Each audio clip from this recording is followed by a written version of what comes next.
back, boxing fans, to another lunchtime boxing walk with Sean on Boxing. So the topic of discussion today comes back to Devin Haney. Obviously there's quite a bit of, not controversy, but quite a bit of narrative being pushed that can be discussed, broken down, and looked a little deeper into. And obviously people are going to have different takes, different opinions on these situations, as is normal. Obviously we know that the WBC was trying to get him to fight his mandatory, Sandor Martin. Whether you agree with that as being something they should have done or something they shouldn't have done based on the timing, well, you know, I mean, from sanctioning bodies, it's no surprise. Let's be consistent. Sanctioning bodies are always fucking up the sport of boxing. That was no different. As far as Eddie Hearn, myself, and I'm sure others felt that taking on a Sandor Martin probably would have been a smart maneuver for Devin Haney coming off of a loss, even though he would have had to potentially take less money that maybe he felt comfortable doing. But as I said in a previous video, this is no different than Teofimo Lopez taking lower money than he is happy for to continue moving forward in his career towards bigger and better fights. That is normal. The problem is a lot of these boxers are too entitled and think that they deserve more money than really they are worth. This comes down to like the WNBA, when many of these women players feel they deserve to be paid NBA male wages, as well as, like, you know, American soccer players who think they deserve to make as much money as the men do. Well, if you don't generate the money, you don't make the money. This has nothing to do with race, ethnicity, nationality, sport, fucking job. It's always the same. People that generate the most money make the most money based on how much money they're able to generate. That's why when you look at a doctor like a plastic surgeon, how really plastic surgeons are making more money than mostly every other doctor. Why? Because they generate more money than other doctors do, right? They're doing services that are quick, easy, and cost effective for the public to get done, especially based on ego. And based on that, they're able to generate far more money than, say, a heart surgeon who is very specific and only doing a certain type of operation, which obviously takes hours and hours and hours, and most people couldn't even afford to pay for. So even though heart surgeons obviously make huge cash as well, but you look at that as an example. This is the same for sports. It's the same as jobs, right? You know, the money you generate is the money you make. As an English teacher in Taiwan, there's many schools that often would allow you to get paid on the amount of students in your class.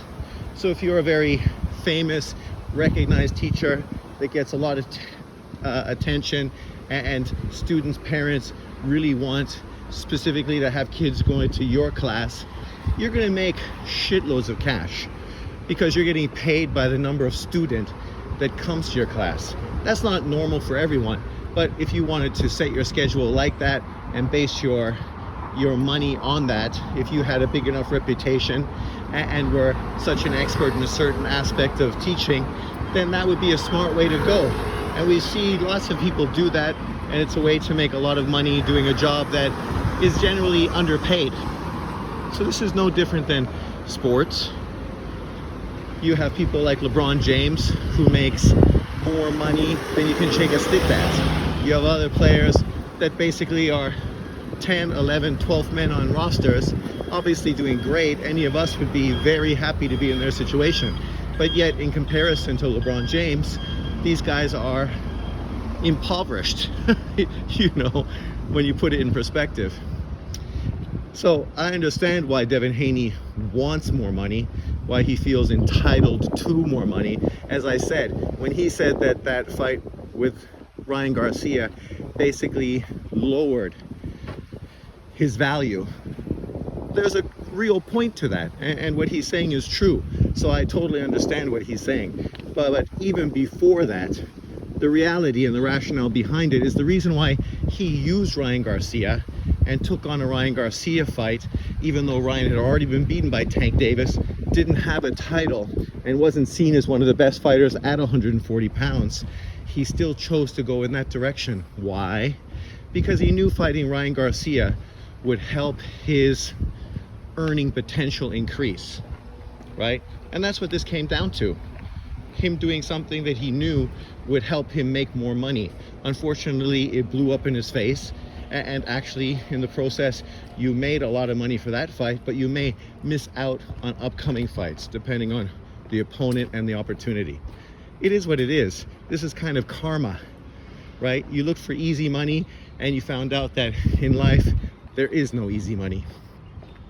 And now as a result of that, you're getting paid $1.6 million to take on a Sandor Martin. But if you were to beat Sandor Martin, then you're putting yourself in prime position for a pay-per-view mega fight with Teofimo Lopez, which potentially could put you in there at $10 million a fight, if not more, depending on how much you were able to pull in on pay-per-views. So some people would rather always look at the negative instead of being rational and realistic. For him, I understand these athletes are pampered and spoiled, so it is what it is. Nobody is surprised. But it's ironic, the second part of this situation that sort of befalls Devin Haney because of that. Now he's hoping that DAZN, who makes money based on content and based on having videos on their channel that people can watch, whether it's live or older events that people can go back and watch. Him and his father are hoping that they will get rid of the footage of him getting beat by Ryan Garcia, so that they can take that visual, that blip on their radar off and hide it and put it away, right? And the reality is, everybody that matters has already watched the fight. Everybody that's going to judge you based on the events between you and Ryan Garcia have already watched the fight. So even if DAZN took this video down, it wouldn't change the perspective or the impact that fight had for the average boxing fan. For a super casual person that maybe 5 years down the line all of a sudden starts watching you and hears that you got beat and drops multiple times in this fight, maybe you got to a level of a Floyd Mayweather, and now they go back and they watch that video and they sort of mock and ridicule you based on something that happened 5 years ago, even under those specific circumstances of Ryan Garcia being a cheater and the fight becoming a no contest, right? So it's just funny because it just really gives you a perspective of the ego and the prima donna sort of status these athletes put on themselves, how they try to maneuver through certain fights, fight certain type of fighters, use leverage, size, and whatever other advantage they have to benefit themselves, yet are heavily critical of other fighters that do the same thing. And then of course when things don't work out the way they want, then of course now it's everybody else's fault.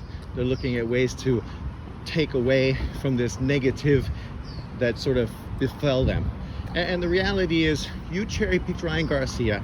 The karma is that you fucking got kind of exposed in that fight. Whether he used PEDs or didn't use PEDs, the reality is a question people had about your power and your chin was brought further forward with the result of that fight.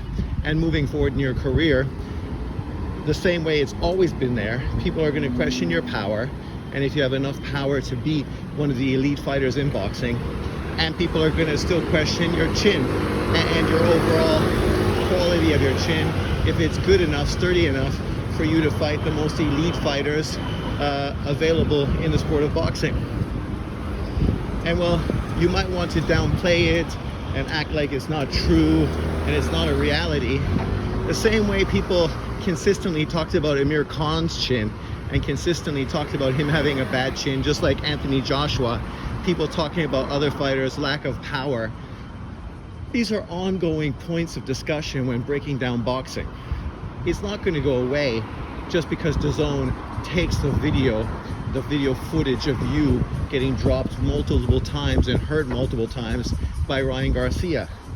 The truth is, the reason that fight was seen as potentially entertaining was because even though you were the favorite by a big way, and people felt that confidently you were going to beat Ryan Garcia, everybody still knew that Ryan Garcia had real power and was dangerous. That's the point of fighting a hard puncher. Even if they're outclassed, they still are dangerous. And that's where the entertainment value comes from. That's where the intrigue comes from. That's what pulls people in to want to watch these fights, because you never know. You can't take things for granted. You have to actually watch the fights and see them unfold before you can really pass judgment. And this was just another example of that. I saw one of the old trolls on YouTube who still has a channel. I don't really watch it, but I saw him basically ridiculing Eddie Hearn, Devin Haney, for trying to get his O back. But in truth, I don't think this is a big deal. This has been done lots of times in the sport of boxing. I mean, I already gave you the Salido Guerrero example. Guerrero got beat by Salido, the same Salido that was lucky to get a decision versus Lomachenko. People that tried to use Salido to ridicule and downplay Lomachenko, they don't give you the history, the fact that Salido had once beat Guerrero when he was one of the top fighters at lightweight, a guy that went on to fight Floyd Mayweather at 147, and Floyd Mayweather fans really boosted this guy up, acted like he was a real threat to Floyd Mayweather, even though hardcore boxing fans who watched the sport and actually watched the Salido Guerrero fight, we knew that he was a limited fighter. The biggest thing that helped propel him forward was his wife's cancer. And as sick as that sounds, obviously that's what these networks use to promote the fight, talking about his wife's battle with cancer and him being such a great husband, taking time off from his boxing career to support his wife. And they use this story to try to grab people's heartstrings and try to sell the fight between him and Floyd Mayweather. I mean, we see this all the time when people talk about Danny Jacobs' bout with cancer. And, you know, it's normal for people to use these kind of stories to market and build up events. The same way that ESPN Top Rank did with Lomachenko going to the Ukraine to support his country in the midst of war. And then when he came back to fight Ortiz. This is consistent. As a promoter, as a TV network, you're always going to try to find the hook, right? To try to pull in the audience, especially the casual audience. And that was just an example of it. It doesn't take away from Robert Guerrero, but the truth is he was never really that good. Of course, Floyd Mayweather and Showtime wanted to highlight Guerrero as much as they could because they were trying to promote him as an opponent for Floyd. But it was never really a top level opponent. It was never a guy that, say, was on the level of a Tim Bradley. Let's just be honest. But you know, now with Devin Haney, he still has the rest of his career ahead of him. He can moan, harp, talk about taking a year off and waiting to get revenge in fighting Ryan Garcia in a rematch after he's eligible to come back to the sport. But that's not a good look. It's a bad look. It makes him look like the only thing he's really interested in is the money, not really the win, not really his legacy. Walking away from a Sandor Martin mandatory fight. I mean, the irony is the same people that support Devin Haney literally spent years shitting on Lomachenko for not fighting Devin Haney. But yet, when Devin Haney doesn't fight Shakur Stevenson, his WBC mandatory, or drops his title to go into seclusion because of mental health issues, now, of course, these people will support him. Yet, in other situations where the same thing happened with other fighters, they were critical, right?